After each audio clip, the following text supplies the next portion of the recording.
Et bonjour à tous. Donc, comme vous le voyez, on est le matin. Je suis en train de préparer le petit déjeuner pour moi et madame. Lundi 8 juin, 7h06. Et on embarque pour un nouveau vlog. Ça faisait longtemps. La dernière fois, c'était à Bali. On va essayer de le reprendre un petit peu plus sérieusement et un petit peu plus assidûment. Et du coup, aujourd'hui, ce qu'on va faire, c'est que on est lundi. J'ai plusieurs bilans. J'ai notamment les bilans de Louis et Robin que j'emmène à la WNBF en 2026. Donc on va regarder un petit peu ça ensemble. On va voir où est-ce qu'ils en sont, parce qu'en plus c'est intéressant. Les deux ne partent pas du même point. Louis, je travaille avec lui depuis déjà quelques mois. Robin, je l'ai récupéré il y a quelques semaines maintenant seulement. Il est relativement en retard sur sa compétition, en tout cas sur sa condition pour sa compétition. Donc on va voir comment j'ai décidé de faire des choses un peu différentes en fonction des deux. Et je vous emmènerai avec moi sur ma séance pool aujourd'hui.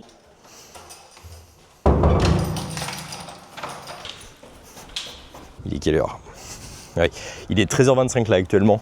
Je pars à la salle. J'ai pas pu faire les bilans de Louis et de Robin parce que forcément, le jour où je décide de faire un vlog et de parler de leur bilan et de leur préparation, les deux sont en retard pour faire leur bilan et ont eu des soucis avec leur bilan. Donc, ils me les ont envoyés. Enfin, ils viennent de me les envoyer là à l'instant. Moi, je pars à la salle. Donc, je vais filmer la séance et après, on se retrouvera pour les bilans et les explications.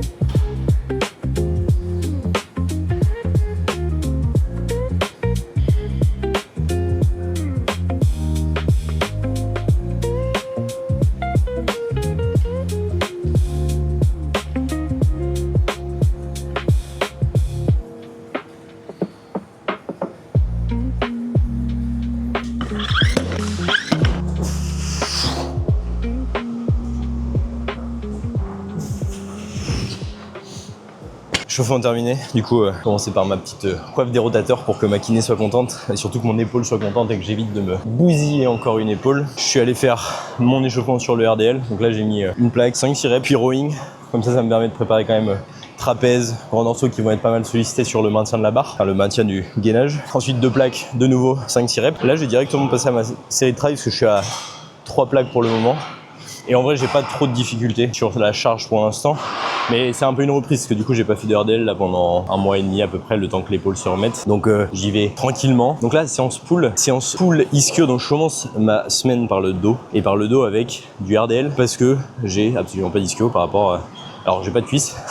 Mais mes ischios sont bien plus en retard. Je commence par un RDL parce que j'aime bien ça, parce que ça me permet de mettre un exo qui va quand même me permettre de mettre pas mal de charge, de solliciter mes ischios mais aussi mes fessiers. Là je considère pas que c'est un exo plus fessier ou ischio, je le fais plutôt avec les jambes le plus tendues possible.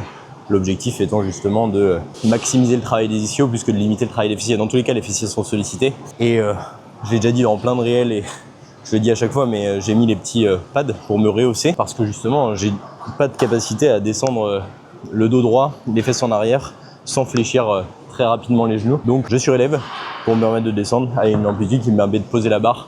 J'ai beaucoup moins de traumatisme au niveau du bas du dos lorsque je fais ça, plutôt que de faire du RDL classique où je dois rester en tension. Donc je me le mets comme ça. Et du coup, premier exercice, ça me permet de travailler aussi un petit peu, mine de rien, les érecteurs. Oui, ils sont pas en dynamique, mais mine de rien, quand on commence à mettre 140, 160, 180, je pense que quand il y a une bonne sollicitation dessus et qui permet potentiellement de les renforcer, et pourquoi pas les faire grossir un petit peu, parce que dans tous les cas j'aurai toujours un peu de flexion de colonne, je pense, passer une certaine charge. Derrière, traction, prise neutre. Pourquoi prise neutre et pourquoi traction? Parce que travail du grand dorsal derrière. Ah non, je crois que... Non, je dis une bêtise. Non, je suis du T-bar. T-bar parce que dans tous les cas, alors je vais vous montrer en vrai la séance, j'utilise Gym Day. Hop, ça me permet d'avoir mes petits exos à me traquer, sinon... Les carnets, je finis par être dégueu, à mal traquer, à pas regarder ce que j'ai fait la semaine dernière. Là, ça me le met automatiquement. Donc, rowing T-bar, 3 séries, tirage horizontal, unilatéral, grand dorsal, 3 séries, traction prise neutre, c'est à ce moment-là, pullover. Oui, je l'ai mis à la fin parce que je me suis dit, l'autre fois, je l'ai fait en premier exo. Je faisais 15-16 reps sans problème. Là, pour l'instant, je laisse au poids du corps justement parce que l'épaule est encore un peu fragile et j'évite de trop la solliciter. Et je peux faire que du prise neutre. J'ai essayé pronation l'autre fois, mais ça me tirait trop. Donc là, rowing T-bar. Et dans tous les cas, alors j'ai potentiellement autant besoin de travailler le grand dorsal que les trapèzes, mais les trapèzes sont vraiment en retard, je trouve. Donc je commence par le T-bar. derrière de l'horizontale unilatérale. Et là, je vous donnerai quelques tips parce que c'est la machine jaune Technogym qui est pas extra de base mais qui peut devenir relativement bien derrière traction avec de la fatigue, donc toujours au poids du corps. Pullover, là je ferai 2 séries et un drop set sur la fin, curl incliné halter basique, peut-être des techniques d'intensification aussi. Pas que je sois fervent partisan de l'utilisation des techniques d'intensification à outrance, mais il y a la notion de plaisir, il y a la notion de mine de rien accumulation de reps à l'échec dans tous les cas qui reste intéressante, donc ça me permet d'éviter d'avoir des séances trop denses, potentiellement un peu moins efficaces. Et encore récemment j'ai vu certaines études qui montraient quand même des résultats similaires, donc si je peux gagner un peu de temps et avoir les mêmes résultats, je prends. Bon, et puis ça fait toujours bizarre de parler dans la salle. La dernière fois que je l'ai fait, c'était à Bali, personne ne parlait français, donc ça allait. Là c'est un peu plus bizarre, mais bon, ça va le faire.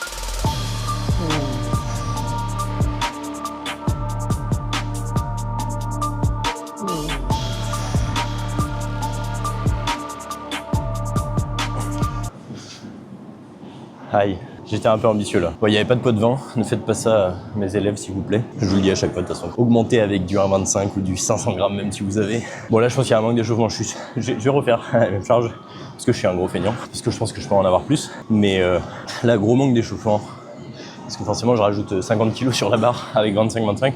J'aurais dû me faire une intermédiaire et je pense que je l'aurais mieux eu. Là j'en ai fait 5, j'ai du mal à le sentir sur les ischios. Bon là il me font bien mal déjà. Et je reviens sur le fait que je disais que vous devriez sentir vos grands dorsaux sur ça. Et je pense que d'ailleurs ça peut être un tips important sur ce genre de mouvement. Ne cherchez pas à serrer les omoplates parce que de toute façon vous n'aurez pas la force de les maintenir avec la charge. Si vous voulez avoir une bonne stabilité au niveau du dos quand vous le faites, cherchez plutôt à faire ce qu'on appelle une dépression scapulaire. L'idée c'est lorsque vous êtes dans la position buste incliné, hanche fléchie, vous allez essayer d'abaisser vos épaules, comme si vous cherchiez à descendre vos omoplates dans vos poches arrière. Ça va engager, c'est le même principe que quand vous faites un tirage pour le grand dorsal, vous engagez les épaules en premier. Le fait d'engager, ça va permettre d'avoir vraiment un tronc très solide et d'éviter d'avoir justement ce dos qui se fléchit lorsque vous commencez à pousser.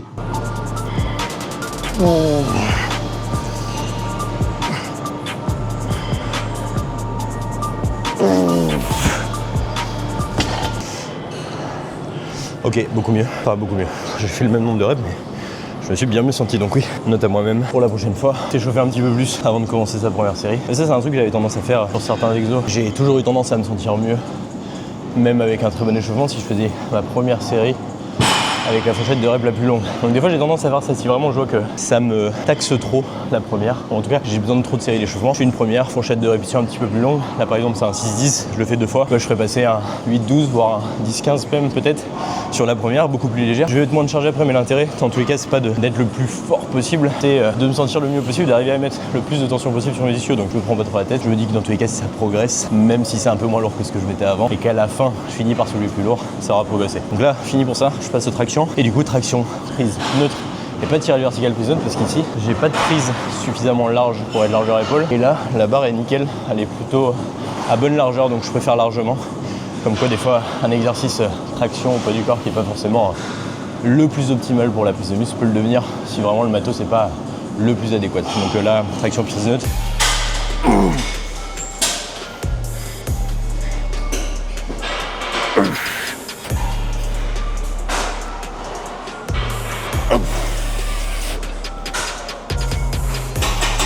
Vous l'aurez compris, j'avais plus le cerveau frais quand j'ai fini le RDL, donc bien le T-bar comme prévu en deuxième exo. Je suis vraiment content de l'avoir, c'est vrai que j'en ai parlé en réel il n'y a pas longtemps, mais beaucoup de tension en bas, un peu moins en haut, permet d'avoir une courbe de résistance qui est un peu plus favorable.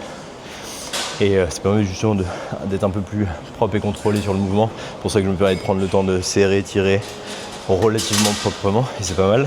Il y a un truc que je vois beaucoup sur celui-là, enfin, beaucoup sur les T-bars, beaucoup sur les rowing de manière générale, surtout quand il y a du chest support, c'est que les gens et mes élèves ont tendance à confondre protraction et étirement excessif avec la colonne. Parce qu'en fait, oui, vous avez un degré de protraction et vous devez aller chercher si vous voulez complètement étirer votre trapèze. Mais il faut faire attention de ne pas se relâcher complètement et finir par avoir la colonne qui vient s'arrondir, parce qu'au final, vous allez avoir les érecteurs du rachis qui vont rentrer en jeu. Alors déjà, vous allez mettre de la tension sur une colonne qui est fléchie, donc pas forcément le truc le plus safe sur votre colonne, aussi bien court que moyen, long terme. Et surtout, vous allez vous aider de nouveau, alors que le but n'est pas forcément, là surtout sur un T-bar avec le chest support, de travailler vos érecteurs du rachis. Donc veillez à garder le dos bien droit, bien gainé. Laissez juste protracter les épaules en veillant à garder ça très gainé. Et ensuite, rétractation, tirage de bras. Là, je vais vous passer sur la rowing machine assis de Technologie Moulin Jaune. Son principal problème, c'est que si on travaille en bilatéral dessus, assis en prise neutre, si vous voulez solliciter le grand dorsal pour aller coudre relativement le long du corps, c'est que les poignets elles divergent, elles s'écartent lorsqu'on tire, qui est pas forcément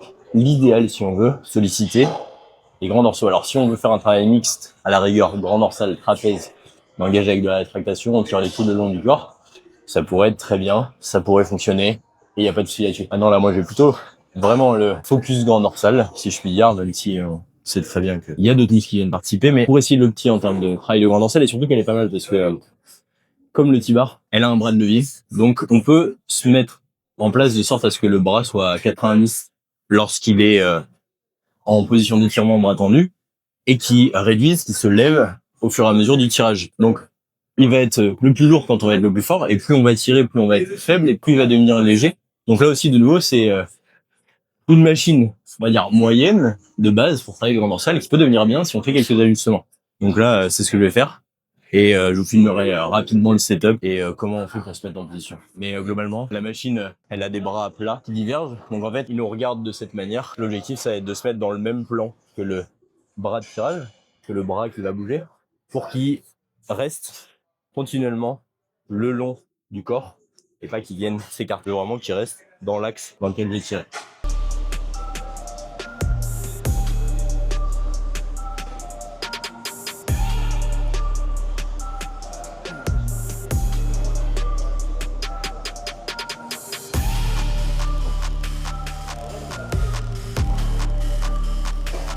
Bon, ça y est, je vais aller faire les tractions. Enfin, j'étais si pressé de les faire depuis le début.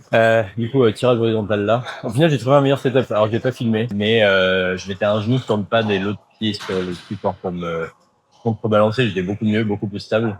Et en plus, j'étais moins gêné, le bras et s'écraser un petit peu moins. J'étais quand même plus à l'aise. Et pourquoi je fais le choix de faire celui-ci, ce tirage-là en tirage horizontal avant du tirage du coup au-dessus de la tête? Pour la simple et bonne raison que j'étire beaucoup moins mon grand dorsal là sur la position de tirage horizontal, parce que mon bras reste à 90 degrés par rapport à mon corps, alors que le grand dorsal peut venir s'étirer avec le bras bien plus haut au-dessus de la tête, là où les tractions, j'ai le bras au-dessus de la tête, par contre je risque de beaucoup moins raccourcir, et comme je sais que dans tous les cas je vais être relativement plus fort dans la position étirée que dans la position raccourcie, en tout cas je vais fatiguer plus vite dans la position raccourcie que dans la position étirée. Je commence par mon horizontal, je passe ensuite sur le traction et comme je vous l'ai dit au début, les tractions j'étais relativement fort dessus. J'arrivais à faire entre 15 et 20.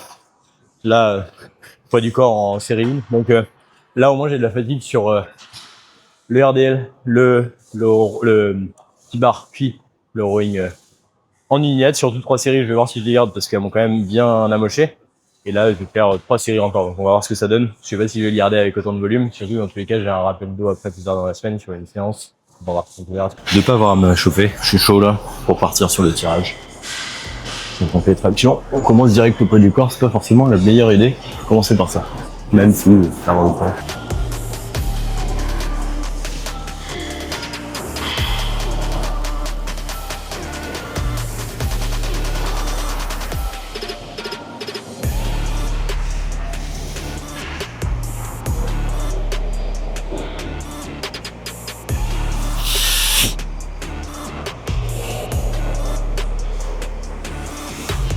Oh. Ouais, j'ai quand même senti l'épaule là. C'était plus serré l'autre fois sur le tirage vertical que la traction que j'ai fait. Moins de douleur. Là, mon épaule vient quand même faire pas mal de rotation externe quand je suis au max de l'amplitude. Je suis obligé pour laisser bouger un petit peu ma scap, mais je sens que je suis un peu instable. Donc, je pense qu'il y a ça qui me freine un petit peu. Je peux pas mettre toute ma force. Et je Je suis pas mal fatigué quand même là. Donc on verra ce que ça donne, mais j'en ai fait 9 je crois, je vais regarder, mais je suis pas sûr. Alors pas du tout, j'en ai fait 7. Bon, je vais voir, je pense que je suis capable de refaire le même nombre de reps en tout cas. Là je sens que je suis quand même limité parce que l'épaule me tire un petit peu. Je vais le garder comme ça de toute façon pour l'instant. Bien que rééducation se fasse aussi. Ça va pas me faire de mal d'aller dans ces positions, elle me prend un peu peur pour l'instant encore. On va voir ce que ça donne. Je vais recommencer, dans tous les cas, je sens que j'ai la capacité de continuer à faire quelques partiels, et ça c'est quelque chose dans tous les cas sur les tirages, surtout les tirages comme ça où, de nouveau, hein, la courbe de résistance elle est pas idéale. Là, plus je tire, plus c'est dur, plus je suis faible. Bah, je m'empêche pas de faire quelques partiels de plus, ça me permet de rester productif, continuer à aller chercher un peu de volume effectif. Je le compte pas forcément, je garde mes reps complètes, comme ça me permet d'avoir un tracking relativement précis. En tout cas, j'ai un set point de me dire, à partir du moment où mon nez passe plus au-dessus de la barre, j'arrête de compter, mon nez passe plus au-dessus de la barre, j'arrête de compter mes reps.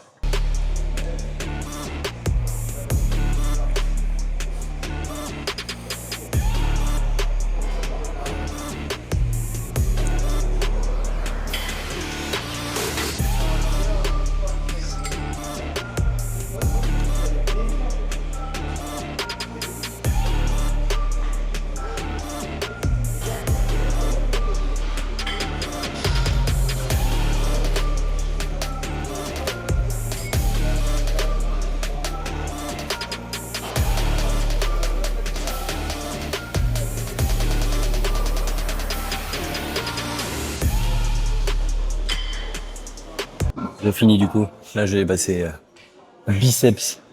Moi, j'ai fait les bras samedi. J'ai des courbatures au triceps monumentales.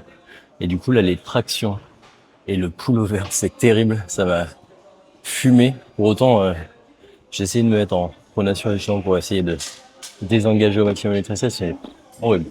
Donc, c'est pas fameux. Je pense que je suis capable de faire mieux autant sur les tractions que sur le pullover. Mais forcément, c'était la première séance bras depuis longtemps samedi. On va voir ce que ça donne les prochaines. Là, je vais finir biceps. Il y a beaucoup de monde, donc je sais pas si vous voulez filmer. Curl incliné.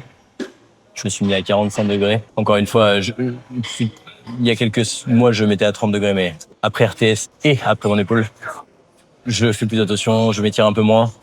Je fais un peu moins de pression, de tension sur les tissus passifs, capsules articulaires et compagnie, puis on peut éviter de s'abîmer plus l'épaule. Et donc, on est parti.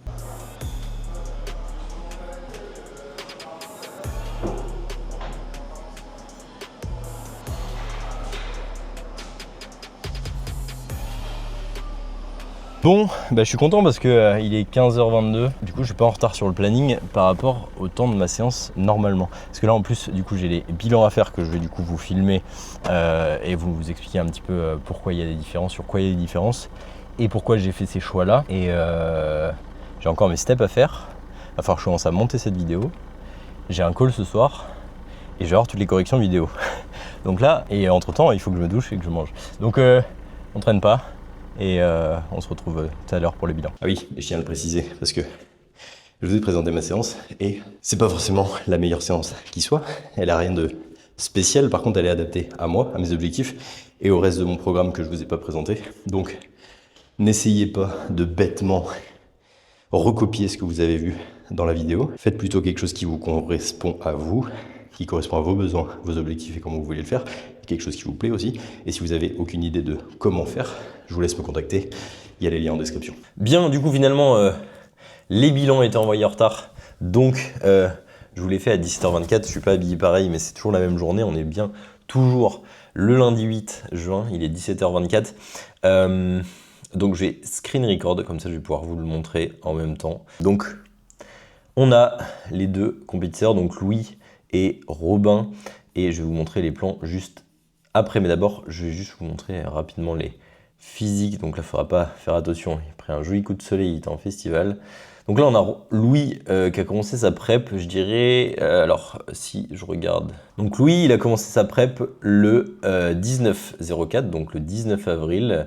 Là où Robin, lui, a démarré sa prep le 31 mai. Donc il m'a contacté là, il n'y a pas longtemps, il y a à peu près 2 semaines, oui 2 semaines pour être exact. On n'a pas le même délai entre les deux, on avait 4 semaines pour 4 mois pardon pour Robin, là où j'en avais 25 semaines pour Louis, ce qui fait déjà une différence en termes de délai. Et surtout, un truc important, c'est que du coup, là, vous voyez la shape de Louis qui partait déjà relativement propre, qui est là déjà bien en termes de sèche. Je l'estime aux alentours des 15%, peut-être un petit peu plus. Mais globalement, on ne doit pas s'en éloigner. Donc là, il a encore relativement beaucoup de poids à perdre hein, et on a encore du temps, donc on n'est pas en retard. Mais à côté de ça, on va avoir Robin, et là, on le voit, a un body fat déjà plus important et beaucoup plus de poids à perdre. Donc en fait, Robin a commencé sa prep avant que je le coach. Le problème, c'est qu'il y a eu des soucis au niveau de son plan, ou en tout cas de l'organisation du plan, ce qui fait qu'il a du retard, ce qui fait qu'on doit rattraper ce retard, ce qui fait que ça a créé des différences en termes de mise en place de plan et de choix. Robin, qui a démarré à 3600 kg avec moi, mais qui a directement attaqué avec du cardio, le but étant de maximiser la dépense. Là, pour le coup, Louis avait déjà du cardio en bulk avant d'attaquer la prep, qui était juste là, il était déjà à 30 minutes de cardio avant de commencer la prep. Il a commencé la prep avec 30 minutes et il a très vite switché sur 100 minutes. Là où j'ai récupéré Robin qui faisait seulement 10 000 pas et qui mangeait, alors là pour le coup c'est 3800, mais avant ça il mangeait encore 4000, 4008.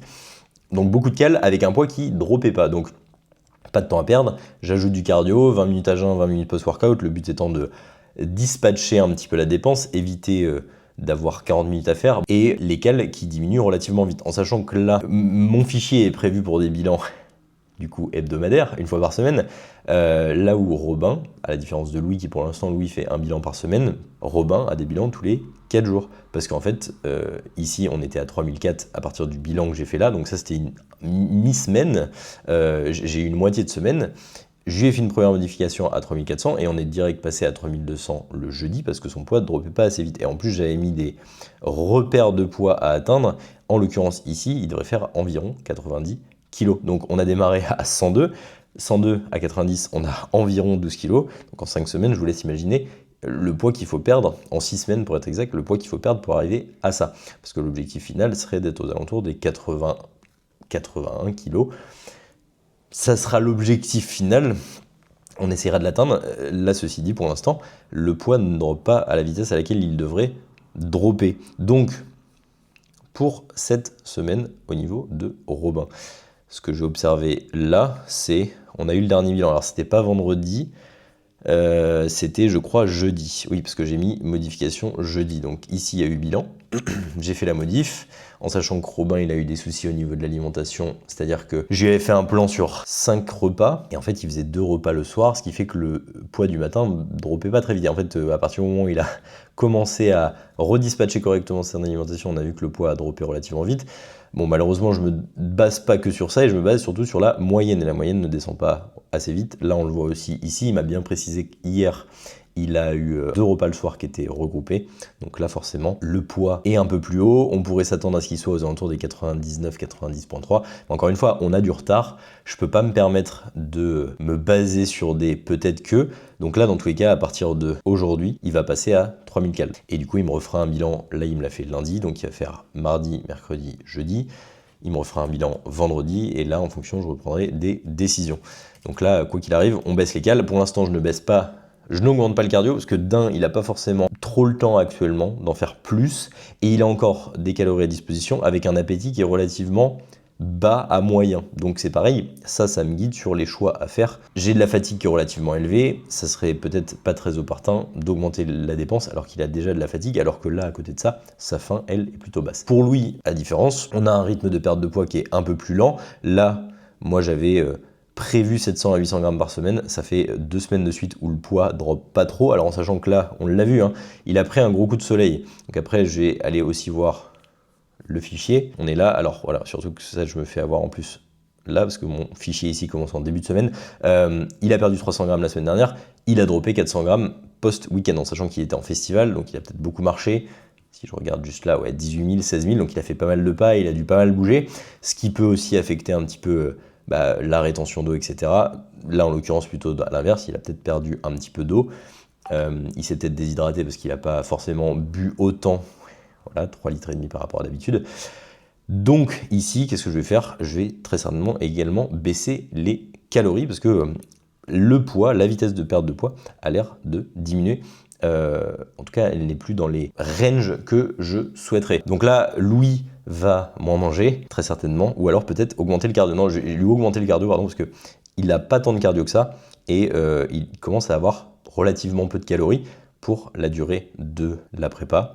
Et là, du coup, en l'occurrence, on a une personne qui a plutôt un appétit moyen haut, avec une fatigue relativement basse. Là, on a le cas de figure où justement on a une personne qui est fatigue basse, appétit haut. Dans ce cas-là, il est temps d'augmenter le cardio. Chose importante entre les deux, on a Robin et Louis qui ont 2 plans alimentaires complètement différents. Et pour la bonne raison, c'est que avec Louis, j'avais du temps. Donc avec Louis, j'ai pu mettre en place un plan qui lui permet une fois par semaine de sortir de sa diète, d'avoir soit un refeed, soit un repas hors diète.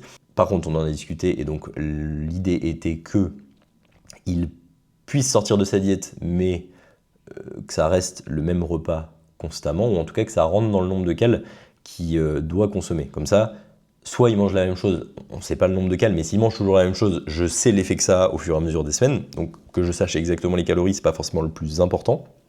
Par contre, s'il doit changer, dans ce cas-là, là où Robin, lui, beaucoup moins de temps à disposition, donc un plan alimentaire bête et méchant, diète on, diète off similaire, vu que je dois lui faire des bilans régulièrement et que je vais avoir des modifications à lui faire régulièrement, s'il a plusieurs plans alimentaires, ça peut venir créer de la friction, venir créer plus de stress, à devoir tout modifier pour lui en termes de préparation, et ça ne va pas changer du tout. Là, il y a juste des diminutions caloriques qui se font progressivement sur les mêmes aliments, et c'est autant pratique du coup pour moi dans tous les cas, mais aussi pour lui, vu à la vitesse à laquelle on doit descendre les calories pour qu'il s'organise pour ses repas. Et du coup, là, pour le coup, retard, donc pas de possibilité d'avoir Dieu hors diète. On a trop peu de temps pour se permettre justement d'avoir ces périodes de sortie alimentaire qui risqueraient de ralentir d'autant plus la perte de poids. Là, on le voit, hein, il suit parfaitement le plan, et pour autant, le poids ne descend pas aussi vite qu'on l'aimerait. Donc là, de nouveau, il faut être en adéquation avec ses objectifs, en adéquation avec ce qu'on a envie d'atteindre et ce qu'on a à notre disposition pour y arriver. Là, en l'occurrence, on n'a rien, on n'a pas de marge d'erreur, on n'a pas de temps disponible. Donc, le choix d'un plan strict, simple, facile à mettre en place pour lui, facile à modifier et à faire au jour le jour, est beaucoup plus adéquate. Bien, bon bah du coup, fin de journée, il est 19h57, 20h quasiment.